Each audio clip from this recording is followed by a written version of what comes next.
I have a great idea. But I'll Never do it. It might happen. Sure, the monkeys might fly out of my butt.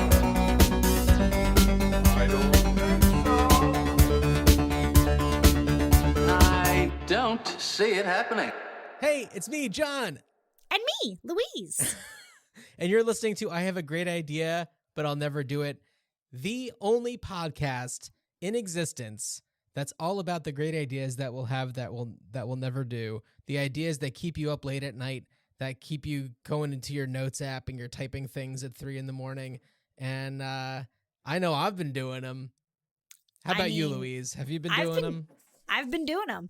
And the thing is they're all things that at one point or another I thought I needed or wanted, but I don't have the startup or the motivation to actually make it happen. So if anybody out there listening wants to take these ideas and run with them, Yeah, be our guest. absolutely. And I'm going to start off by saying an idea that I had that I have done and that I encourage everybody to go check out. Louise, you're looking at me like you don't know what I'm talking about, but you might know. Oh, wait, I'm going to open up my beverage for a second. That was so satisfying. Well, because I feel like I'm not going to do much editing on this, and it's like I want to acknowledge the sounds that are being made, such as the fact that one of my dogs is like over in the corner, like trying to burrow himself into a little hole in a pile of old dog beds. Adorable. Oh, he figured it out. So I had this idea, and I won't talk about like the full thing because this might be something that I end up doing at some point, like for real. Okay. But I kind of have the starting foundation for a much larger idea, which is called the Walt. Louise, did I tell you about the Walt? Okay. Yes, you okay. did. So Walt, W-A-L-T, stands for Watch and Learn Theater, and it is a documentary. It is a hub for documentary, either enthusiasts or people who are just kind of curious about the world and like to learn through documentary film. Maybe they don't have the time to read an entire book and retain all that information, and perhaps a documentary film is the best way to learn about the world. And so I started this on Substack. So if you go to thewalt.substack.com, THEWALT.substack.com, you can sign up for free, and it's an online discussion forum. And so that at the beginning of each month, I send out a message to the entire community that says, hey, here's the documentary of the month. Here's some information about it. Here's the trailer. Here's some things to think about while you're watching it. Here's where you can watch it for free online. So it'll include, you know, the usual streaming services, and there's a survey that goes out when you sign up that lets me know what people are subscribed to, but also it's like the free ad-supported ones are also going to be there. And I really want to try to find ones that are also on streaming services like Canopy or Hoopla, which are free if you have a library card. So those ones are not like ad supported, and they connect to the libraries. So that's like the best case scenario, I feel. And throughout the course of the month, I send out more messages with like other kind of prompts for discussion. It's, you know, a lot like just like a book club, but for documentary films. And so there's also, I mean, it's free to sign up, but there's also a paid tier. It's $5 a month. And at that level, there's bonus content that either I have sourced myself or the, you know, filmmakers have kind of donated to us. There's also access to the whole archives, but also there's input on future documentaries. So, for example, we are recording this towards the end of February. I have sent a message to the paid subscribers to say, hey, here's what I'm thinking about for the month of March, and here's why I chose it. And because you are in the subscriber tier, you have the option to, you know, push back and say, actually, I don't think it's such a good idea. And that's input that, I mean, once people start saying things like that, I'd be glad to take into consideration. But I feel like I'm making thoughtful decisions with my documentary picks. So thewalt.substack.com is where I it's dig at. it. Oh my gosh, I dig it. Yeah. But yeah, Louise, have you had any great ideas lately? I have. And I just want to preface with it's been a hot second, again, since we've podcasted. And I believe it was also my challenge from last time. But Okay. if I repeat myself, be like, party foul, you did that last time. Because I didn't archive my notes, which I usually do. So, idea number 1, bell bracelets. I've been doing a lot of commuting, hybrid Okay. job into the city, and there is 2 specific escalators in Grand Central that I take on the regular. And one of them's a short one, so if I get behind a person carrying 5 million bags and I just have to stand there on my step and wait, because I am a walker up an escalator person. It makes me feel like the $1 Million Man, like, or whatever that guy. So, like, I'm walking up a staircase and the staircase is moving. And so I'm getting up there doubly fast. And when you get stuck behind a person on the exceedingly long escalator, it just feels like an eternity. Bell bracelets, very much like a bicycle, where it'll go bring, bring on your left without having to actually tap a human for them to turn around and possibly go down the escalator. So like on a the bicycle stairs. bell. That's right. But wearable with a little lever so that you can wear it and it's not jingle jangling like jingle bells or like you're a dog with dog tags, but like a little lever that you can bring on your left.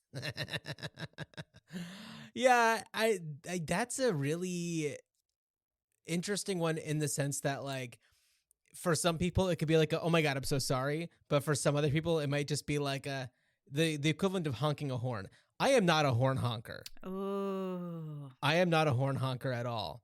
I am. I honk a horn only if there's imminent danger or if a light has changed to green and the person just clearly hasn't noticed, and I give a little burp, that. But I feel like this has been in our years and years of podcasting a thing that we've brought up, and how you should be able to ooga or beep beep, hi friend. Oh yeah, the different like, levels get of out what of the way! different horns for different occasions. Yes. Yes. I just like fashion with function. And so bring on your left, like it doesn't have to say on your left. It's just also be considerate of the commuters around you. And if you're going to chill out on a step, move as far to one side of the step as you can so that the walkers can still walk. Okay. Counterpoint. If somebody honks their horn at me, like if somebody's on a bicycle and they use their bell, it's a safety thing every single time. Yes. It's a safety thing. If somebody honks their horn, that's going to ruin my day. It's going to be on my mind all day. Even if they're not honking at me, maybe they're honking at somebody else, but it's just like, were they honking at me? Did I do something? What did I do? It's going to absolutely ruin my day. So okay, so counterpoint. Yes. It's not a honking bracelet. Oh, I get that. It doesn't matter what the ring. It doesn't matter what the noise is. It's the indication of somebody's displeasure. You know what? I hear you. And then I want to triple that counter and say, do you think that maybe as somebody who lives on the West Coast and has for a time is a little bit more sensitive to the honking and the move out of the way mentality than someone who has lived in New York City for a very long time? And that could be. That could be. I Because don't I feel know. like I'm one of the more generous people walking the streets with like a good attitude. I think, well, so I grew up, this, I grew up just outside of New York. And so I spent a lot of time there. And during the times where I have either considered living in New York or if I've been working in New York and like couch surfing or whatever, the one thing that has made me think like, I could never live here is all of the people honking, all of the impatience. There's a lot of impatience. It's Yeah. not just honking. It's on the sidewalk too. Yeah. And so I'm thinking about your situation where you're on this escalator and somebody's got 10 bags. If they wanted to move, they would move. If they wanted to be considerate of other people getting up that escalator on the left, they would create the space. I mean, But perhaps this is just my cynicism about the the inner monologue of an average New Yorker. I just wanted an excuse to buy new jewelry too. Yeah, well, that's a thing. Yeah. Email us, greatideapod@gmail.com, if you have any input on this situation. Are you a horn honker? Are you would you be a bell chimer? I would love to know. Maybe I'll put this, Spotify has this thing where for each episode, you can put up like a question or like a poll. Maybe I'll see if I can do that for all of you Spotify listeners. Okay, neat. Spotify users. Yeah. Ooh, interesting. See, I totally see where you're coming from. And I understand the benefit that this would have. And also, this would not be a costly endeavor for somebody to actually create. Get on it. Mm-hmm. I would pay upwards of $40 for this. It might take a few decades for people to catch on to what's going on, but that's okay. It has to start somewhere.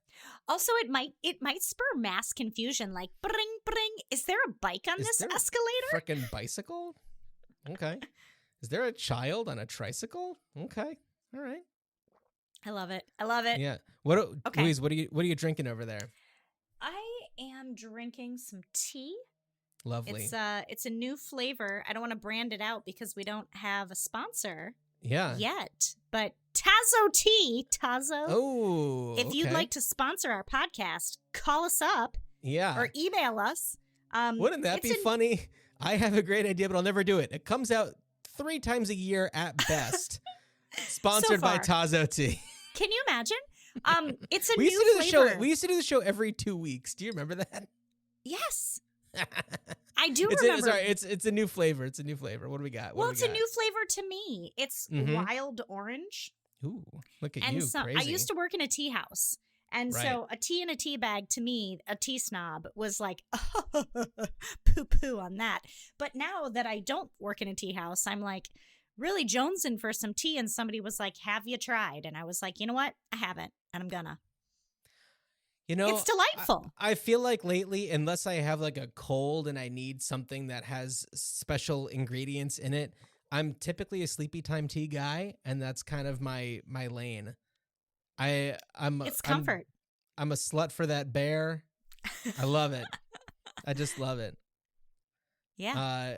Yeah, I'm trying to think of, let me see. Oh, I have a jewelry idea. This connects with your Get out of idea. town. Okay, neat. Okay, so I have a number of collared shirts that have the collar that buttons down to the shirt. Mm-hmm. I don't like that. I want my collars to flow free and not be confined to button jail where they're forced to stay in a certain spot.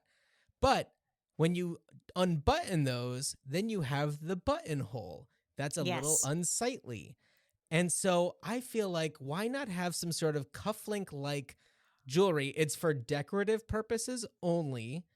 Little gems. Little something to put in there. Little charms. Little charms. Oh my God, I love. Purely fashionable. Men can totally accessorize. Absolutely. Absolutely. So why aren't we doing this? We have jewelry for Crocs. Come on. Yes. It can be the same form factor as a cufflink, where it's kind of like you stick it in and then you rotate the thing and then you're good to go. They could be clip-ons, from just from the outsides. I don't know. You could be have really cool themes, like you could have like a clover, because you said March, and now I'm thinking St. Patrick's Day is coming up, and on seasonal. the others, you could have a sunshine because you're like an easygoing surfer dude and you're in your free-flowing collar, not button jail. Yeah, I can't be confined, much like my collar, to this shirt. That's right. Ooh, I like it. You know, it's so funny. Not that I don't want to dwell on this, but I have a note about another idea that says very much like collar stays. So, you know how on those like shirts I think that they have the you talked about this before? insertable- Yes. The darts? The collar stays? Yeah. Oh, I hope not. Maybe swappable buttons? Swappable No. buttons. Okay, so you know how a collar stay, to keep your collar nice and starched, Uh-huh. they get those little plastic inserts that go up Yeah. from the side that the dry cleaner will give you, or if you have a fancy shirt, the store will give you. Or you can buy them, or they can be metal and engraved with your name. What do I know? But it's like a piece to make it like more functional or look a different way. And I want buttons. These are obviously for the podcasters. I am now referring to the shirt I'm currently wearing. We'll put this up on this will be on our YouTube channel. You can watch this. Great. It's a snap. It's not a button. But what if we had snappable buttons so that the front of your button didn't have to be tortoise shell or Right. white opal or whatever. It could be Got it. like whatever. And you snap it on, snap it off in the same way that you would a collar stay, because you take the collar stays out when you dry It's clean like a it or little wash suit. it. It's like a little suit for your buttons. Yes. Oh my God. And for anybody who's watching this, Louise's gestures must be turned on. Mm-hmm. Yeah. Well, earlier, and I didn't want to comment on it, but earlier when you were talking about the Walt, I did 2 thumbs up I because saw the that. gesture for 2, and then I made a sad face because the gesture for 2 thumbs up is fireworks, but it didn't happen. Oh, yeah. So on Apple computers, there's this whole gesture situation or reactions. Yeah. Let And me you see can if do I a can heart. turn mine on. Let's see. I'm going to do a thumbs down. Does mine do anything? Nope. I don't know. Anyway, Riveting podcasting. I know. Brought to We're you gonna- by Tazo Tea. Tazo I don't tea. Not Tazo yet. tea. It's Coming your it's way. hot if you want it to be. That's what their slogan should be. Just add water. Just add water. That's actually a really good slogan for a tea company. I know. Great ideas. Giving out they're slogans for free. There's such great ideas. You know, I'm struggling with this because I know this was an idea that I had where I remember waking up and like early in the morning, and I wrote this down, and I even remember like talking about it afterward and explaining what it was, but I'm having a hard time remembering exactly what this means. So maybe you can actually help me out with this. So we're all over escape rooms, right?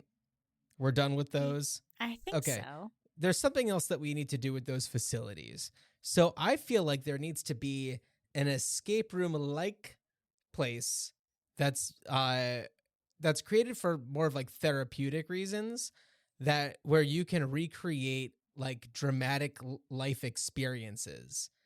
And I can't remember if this was for like recreating something to get over a trauma.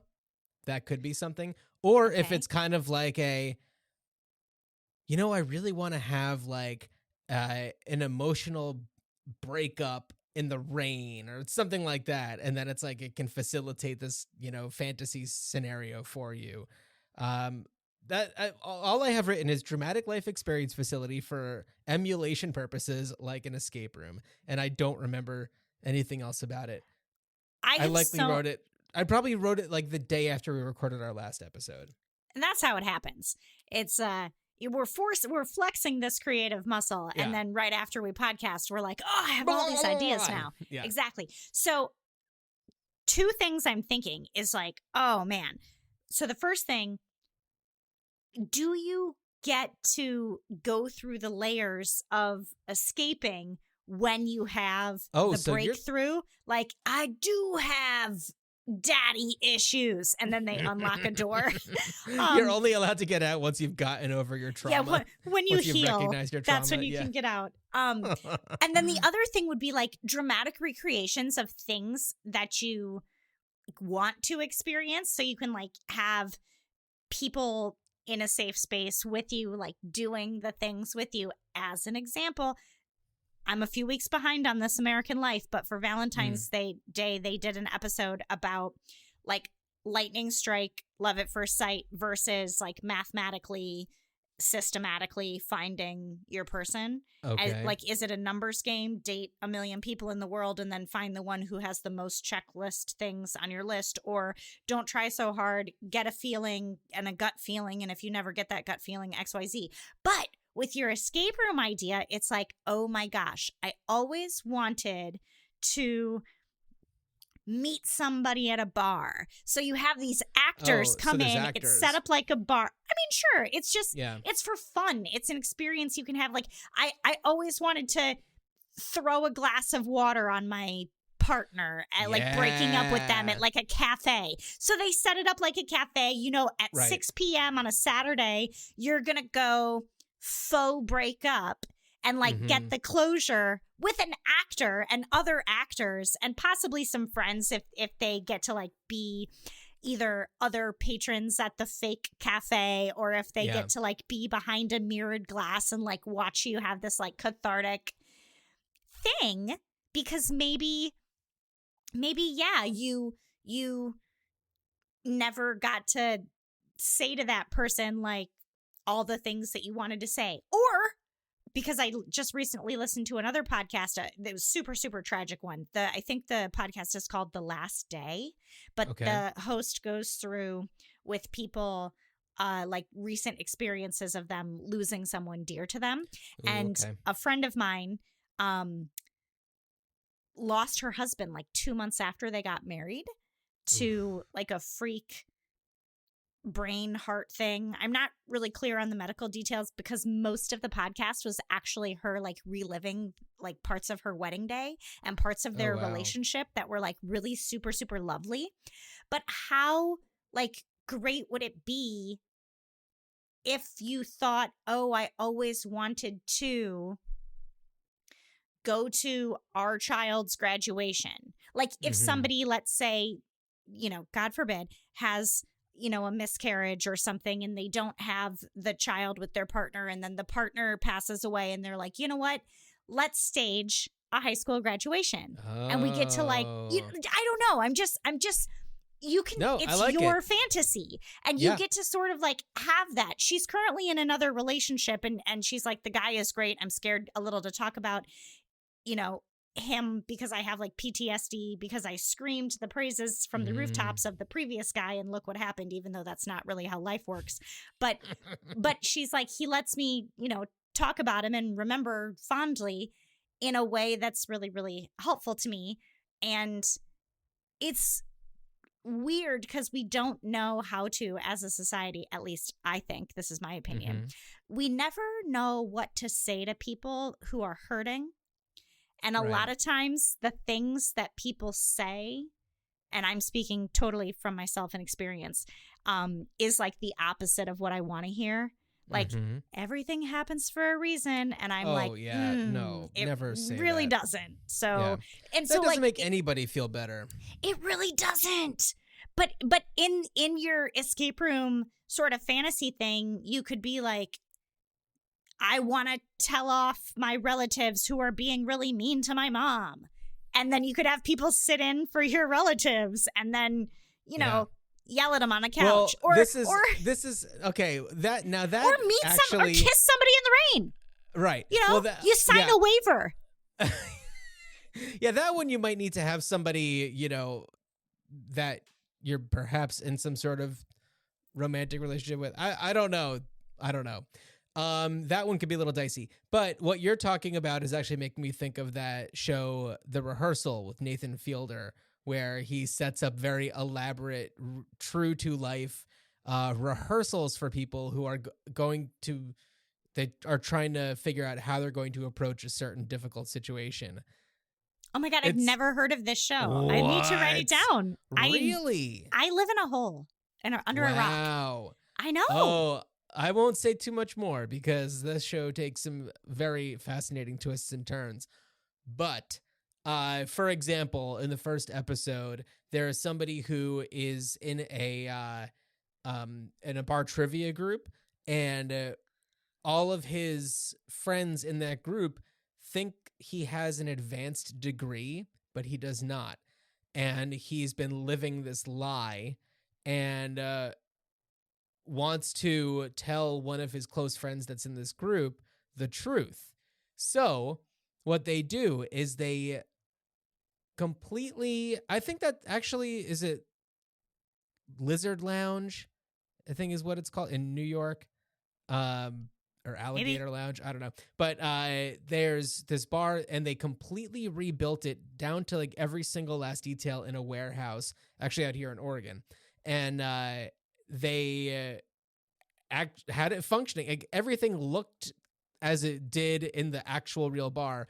And they had actors who not only looked like the people who he was going to be having this interaction with, but actually like observed the real people without them knowing what was going on and study them. It's completely This is wild. It's incredible. And okay, so, I think I like it already. Yeah. It's amazing. The rehearsal. Yeah, check it out. And I don't tend to like weird twists on reality shows. Like, I much prefer a scripted thing. But this sounds really wild. Let me see. Where is it? I think it's on Hulu. It's on HBO Max, and it's on Hulu and Prime. So it is out there. But it is, you'll never expect to see where it goes. But anyway. I'm going to have to carve out some free time for that. Right. What you were saying made me think of that. So. Or I don't know what it could be. I mean, it could be anything. You can petition them or call a hotline and say, you know, whatever. I'd really like to flip a table. Yeah. I don't know. Ooh, I don't know. Yeah. I feel like that might have been where I was originally coming from with this, is just like, you know, that type of a situation where there's like breakaway bottles and stuff that you can, you know, chairs that are designed to be like broken on somebody and things like that. Or this is totally unrelated, but halfway related. Totally unrelated. But kind of related. Wait, hear me out. There was like a public pillow fight in Washington Square Park maybe 10 years ago. Maybe I don't really have a concept of time anymore since I had a baby. The flash mob era. Yes. And I went to that, and it was like bring your own pillow, and after the pillow fight, if you wanted to donate it, they would give the pillows to, I don't know if they were dog shelters or like, you know, whatever, to so that you brought your own pillow, and if it was still halfway intact and you didn't want to carry it with you, they would collect them. Anyway, it was one of the most fun, like, random New York experiences that I had, and you could call the hotline for the Weird Therapeutic Escape Room and be like, I want to have a group pillow fight. Yeah. There you go. It could be so great. You know, as you're talking about this, it's making me think, like, you know, where flash mobs were a thing, you know, 10, 15 years ago, especially, I'm thinking about Washington Square Park specifically, that has now become a venue for TikTokers to say, you know, take $5 or double it and give it to the next person, or to interview random people. Like, every time I see one of those, not every time, but most times when I see one of those, it's in Washington Square Park. I feel like that place is just filled with TikTokers waiting for somebody to walk by and I was going to say, are the people that are residents of that neighborhood who are just trying to walk their dogs, like running into people with the handy cams, like everywhere, just being like, get out of the way, I just need my dog to poop? Louise, you sound like you're 100 years old. With their handy cams? I don't With their know. phones? With their telephones? Hit their handy cams? I am 100 years old today. Well, I think that's one of the things, is like, they don't show the people who snub them and just walk by them or whatever. But you know, of course people stop and talk to these people. And I feel like it's gotten to the point where a lot of these people are, you know, recognizable, and it's just like, oh, I was wondering when I was going to run into you kind of a situation. Right. Yeah. So I feel like Washington Square Park is becoming a place where it's like, you know, before you go there, you better have, you know, your outfit dialed in. You better have things like all figured out, because there's a good chance you're going to end up on somebody's TikTok, and you never know what's going to happen. Nope. Yeah. Washington Square Park is the new soda fountain. Well, I mean, because it's right at NYU. It's going to be a hub for like people who are of that generation. So, yeah. Do you have anything on your list, or do you want me to keep going? I have more things on my list. Then let's hear it. Let's hear it. Okay, if we go back to fashion, Mm-hmm. I have lately been embracing a straight leg or a wide leg pant, maybe even a flare, after years and years of, you know, we'll call them my teenage years, when my mom would say, like, don't you just want to wear a cigarette pant or a capri pant like Mary Tyler Moore? What's a cigarette pant? It's like a straight leg pant that sort of tapers a little. Gotcha. It is of the times. Gotcha. And I would be like, I will never wear anything but a boot cut or a flare jean. And then, of course, I go to college. When I met you, I feel like you were in some sort of flared jean situation. Oh, yeah. Flare pants. The only pants I ever wore were either like highly patterned and flare, or, yes, I loved it. And then time goes on, we'll call it 20 years, and now I'm like, I will never not wear skinny jeans because of the way that my body looks. And when I'm 5'1.5", 5'2" on a good day. And so when you're I feeling wear, confident. That's right. Or if I've gone to yoga and my spine is all elongated, and my hair's puffed up. No. So 5'1.5". And if I wear a high-waisted pant that is wide leg and straight, I feel like I am 3 feet tall, just because of like the way that it makes my body look. I might have body dysmorphia. I'm not sure, but I've embraced it. I'm trying to be hip. I have 2 pairs of pants that fall into the category of either a flare slash or wide leg pant. And as I'm walking in New York City in January and February, and I have my little Dr. Scholl's slip-on shoes because I am an old person. Yep. And my little ankle socks are my ankles a-quaking. So what if we had sort of like poodle socks? Leg warmers? Yes, like leg warmers, but they like puffed out at the bottom like a French dog's haircut. Okay. Instead of me having to wear a boot, I just put on my poodle socks. Got it. So you're saying that you're wearing some sort of flared pant, and this poof fills up that space. That's right. So it's But you're not wearing the getting shoes windy. that you're comfortable in. There's no pressure to have a boot on. Right. Got it. Because if I'm a commuter, I want to wear a sneaker. And then when I get to work, I change into different shoes anyway. Yeah. A lot of times, too, I feel like with the amount of walking I'm doing on both sides of the train, if I wear a boot, it's just going to slow me down because they're heavier. Well, not if there's wheels on the bottom of those and you're roller skating away. Hey! I remember when I was just out of college. So this was 2005, probably, maybe 2006. Maybe 2006. I was working this job in New York, and I was working with a friend of mine. He was my camp counselor when I was a teen, and we just always stayed in touch. And he had this, web design company, and he brought me on to do like some graphic design stuff. And he wore these shoes that had detachable rollerblade things, which was like I mean, much love to him, but they were dorky then. I was They were going to say, really- I need to get these. Yeah.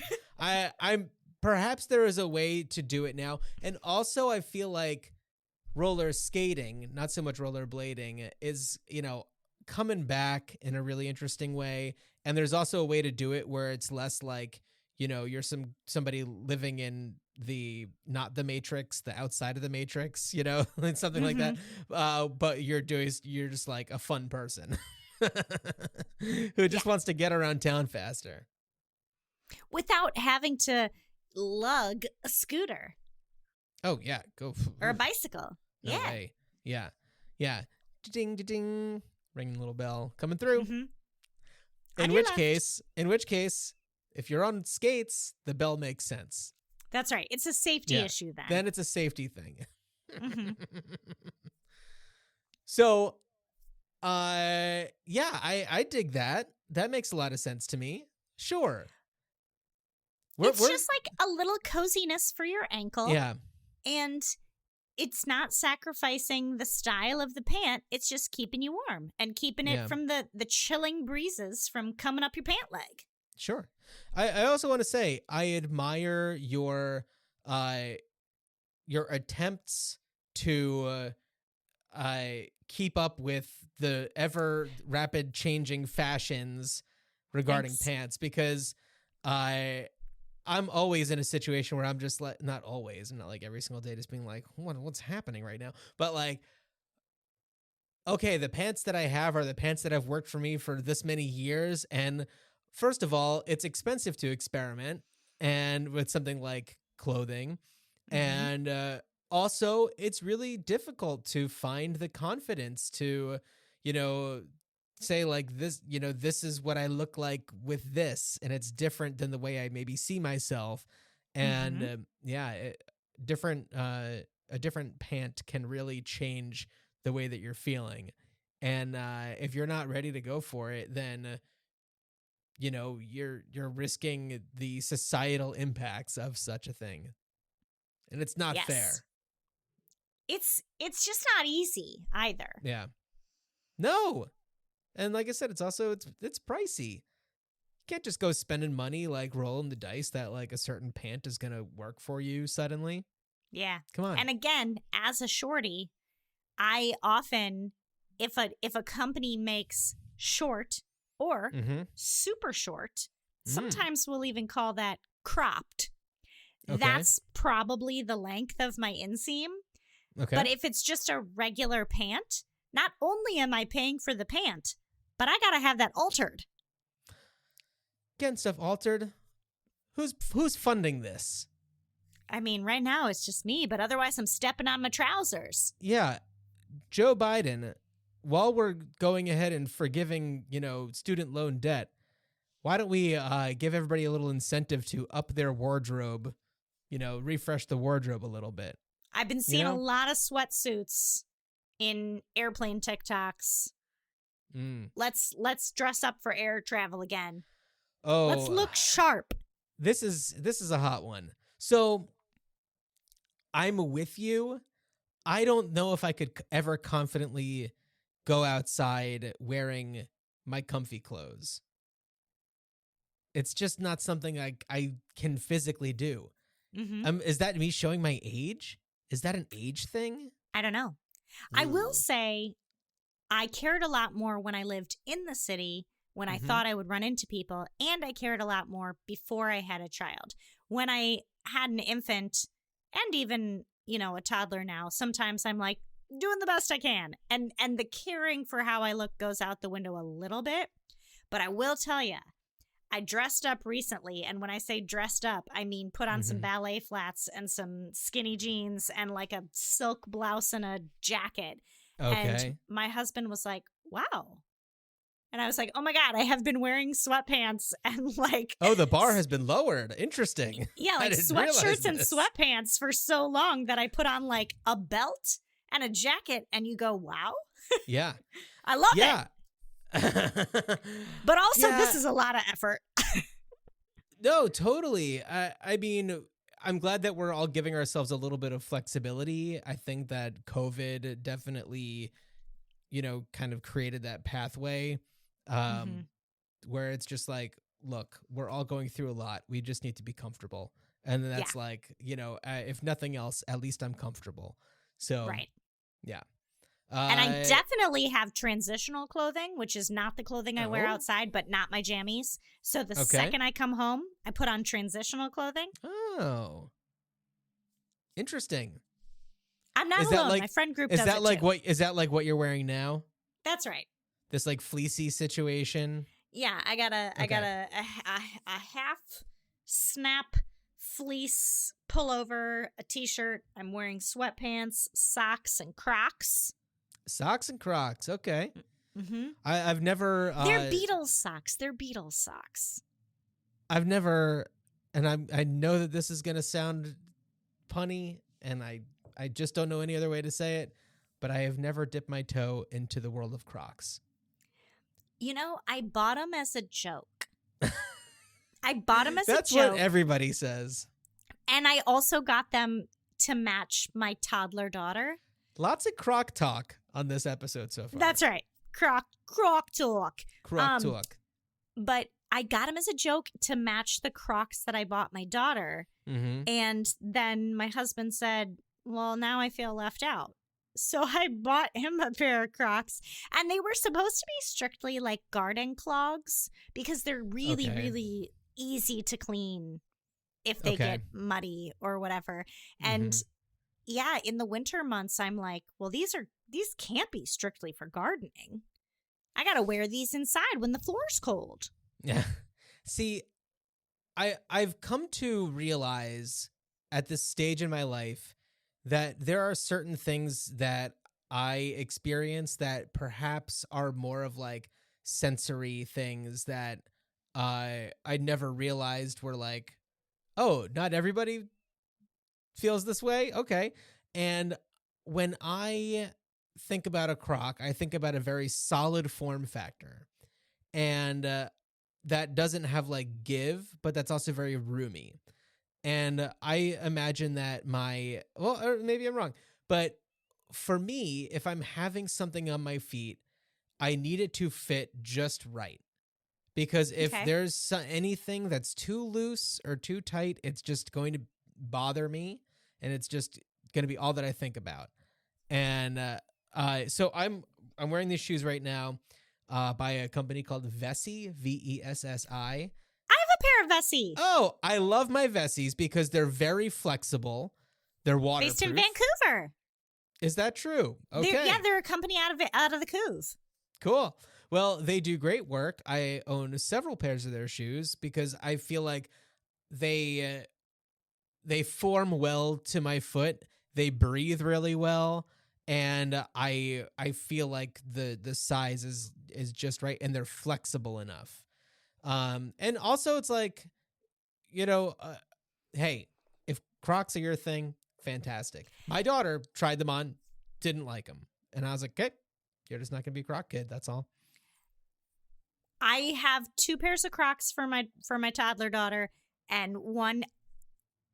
Hey, the balloons. How did that happen? I think I did. Okay. 2. Everyone go to our YouTube channel. We'll link to it in the episode's description so you can watch what's going on. They go behind you too? Wow, that's madness.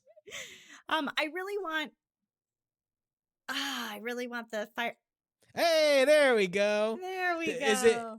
Is it thumbs up and like a smiley face kind of you a might thing? have to have Muppet mouth. Yeah. Yeah.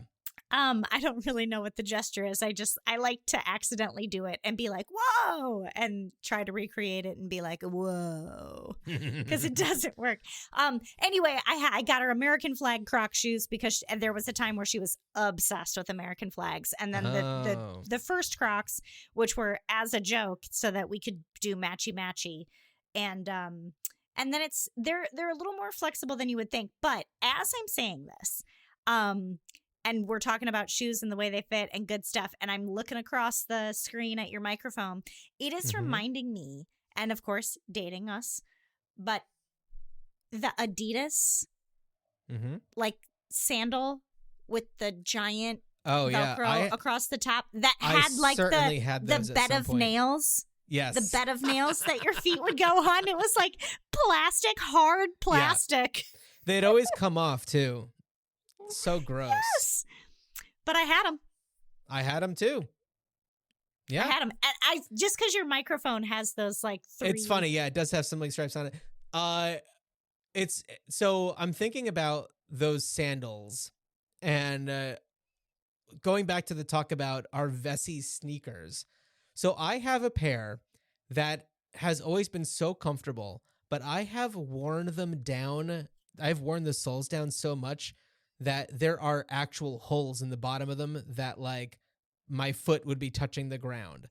And so I use those effectively as like the kind of slippers that I wear only when I'm like walking from like the inside of my house into my garage. If I'm like, that's where my laundry is, that's where the dog food is. I only ever wear those to the point that my dogs, when they see me put them on, get excited because they think that food is going to happen. Oh but my God. sometimes it's laundry. But it's the heel to them is no longer standing upright. It is smushed down because I just slip them on and go and do my thing, and then I come back. Yeah. You got to love that comfort there. Yeah. Speaking of dogs and walking through doorways, I have another idea. Okay. And this one, I think, has been sitting in this thing for a while because I'm not like as in love with this idea as a lot of the other ones. But Louise, you also have a wonderful dog. I Sure have do. 2 dogs. My dogs, they have a doggy door that goes out to the backyard. They go out, they do their business on their time and their schedule. I know it's not the best, practice, but it's the way that works best right now. And I live in Portland, Oregon, on rainy days when they come in and it's like their little paws are just a little wet. It's just like, and I have yet to find a great solution for, getting to them quickly enough. And so, yes, of course, there are mats that can go in that spot. But for doorways, let's say a door is opening inward into a room. I feel like if there's a doggy door on that door, if there's a fixed to the door fabric that's like moisture wicking kind of a fabric that like slides along with the door, that doesn't get trapped under the door, because sometimes you have like a little mat, but the door goes over it and it gets jammed and all that kind of stuff. Mm-hmm. So a little thing that attaches to the bottom of the door, it swings with the door. The dogs can get their paws on it. It's all good. It dries them off a little bit, and they go tip, tip, tip, tip, tip, tip, tip, and it's all good. That's all. I like it. It's not great. The more I talk like about it, though. the less I like it. But there isn't a great solution for drying the paws unless you have a dog small enough that you can just scoop them up and pick them up, which small dog people can do. But if you have a larger dog or a medium dog, I would say our collective 3 dogs are classified as medium. I have one that's on the smaller side, but he hates being He's wily. picked up. He's very wily. He doesn't like being picked up so much, and he does not like me to towel him off. Mm-hmm. Daisy, the larger of the 2, she's about 30 pounds. She doesn't mind when I towel her off at all. She's a good dog. Rufio is not a good dog. I'm just kidding, buddy. He's just sleeping over there behind me. He's like, huh? Oh, cutie. But yeah, unless you take the effort to put those little like shoes or balloons on their feet for them to go on and then take those off. They would never. Yeah. Well, also I have free range dogs that go in and out as they please. As they please. Yeah, there's just not a great solution. So there needs to be something, yes, in thresholds. Yeah. Or not. Not. Or not. What do we know? Yeah, and perhaps there are solutions out there that I'm just not considering. If you know a solution, email us. Yeah.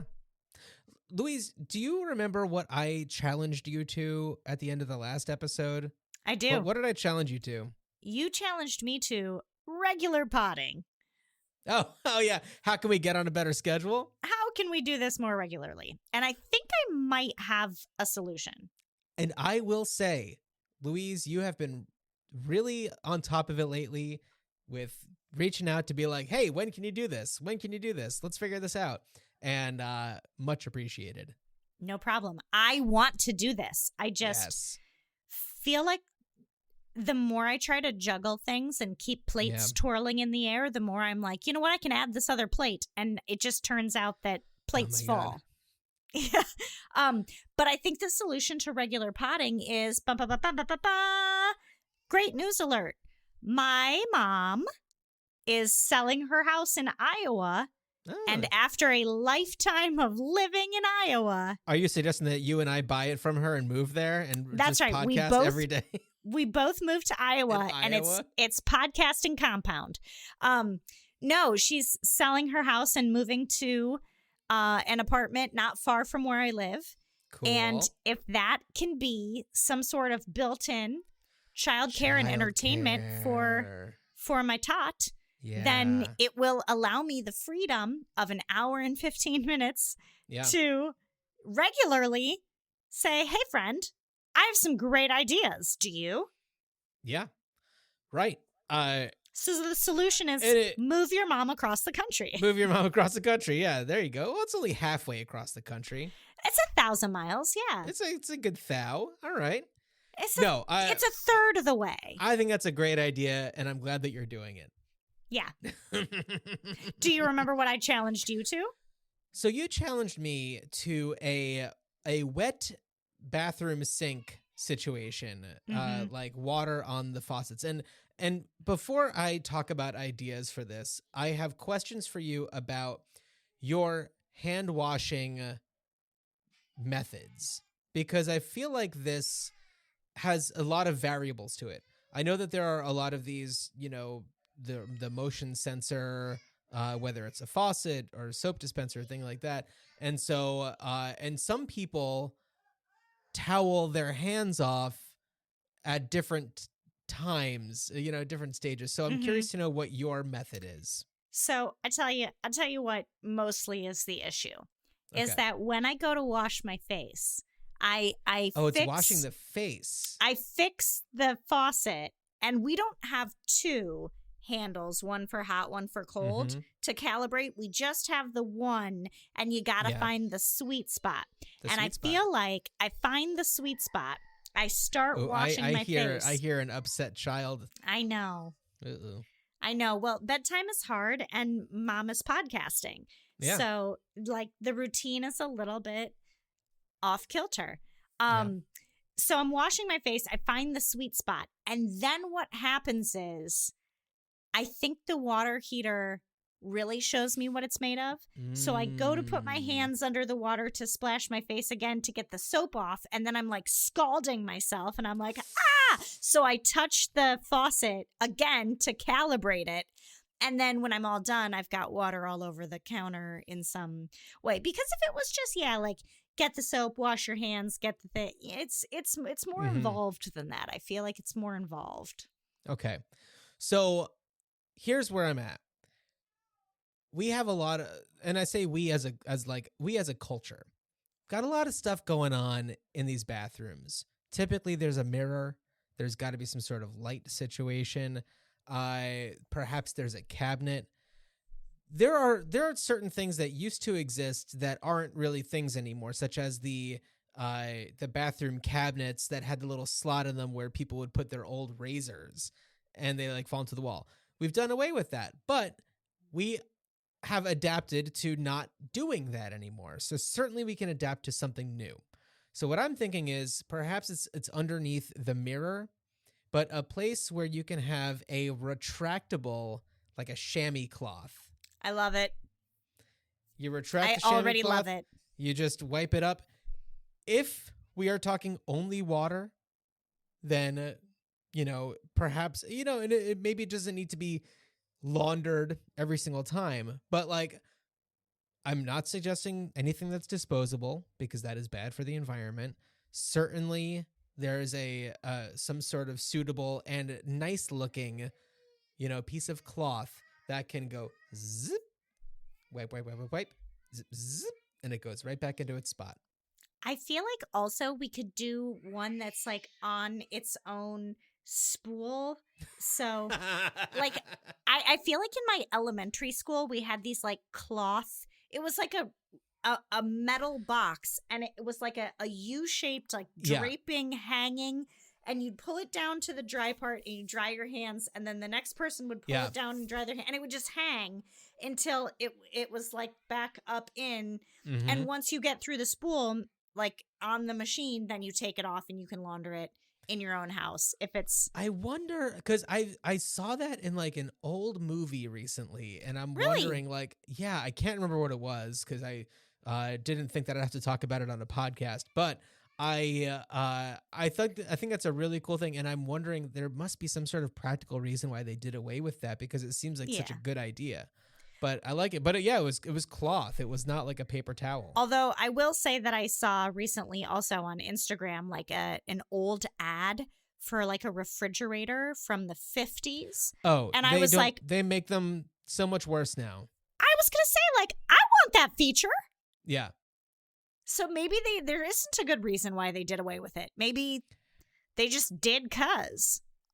Okay, not to be like a conspiracy theorist or anything, but I know that there are a lot of things that went away because they meant that certain industries wouldn't be needed anymore. It's like,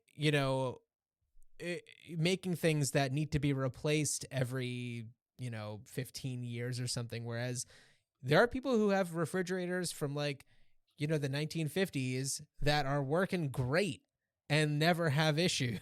And it's like now if you have something that goes wrong, like to replace, like they don't make the part, so you have to just make it like get a new refrigerator or something. And yeah, and it's terrible.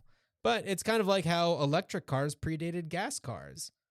And once I think it was Benz created like the gasoline car, it created the need for gas stations and more, jobs for people.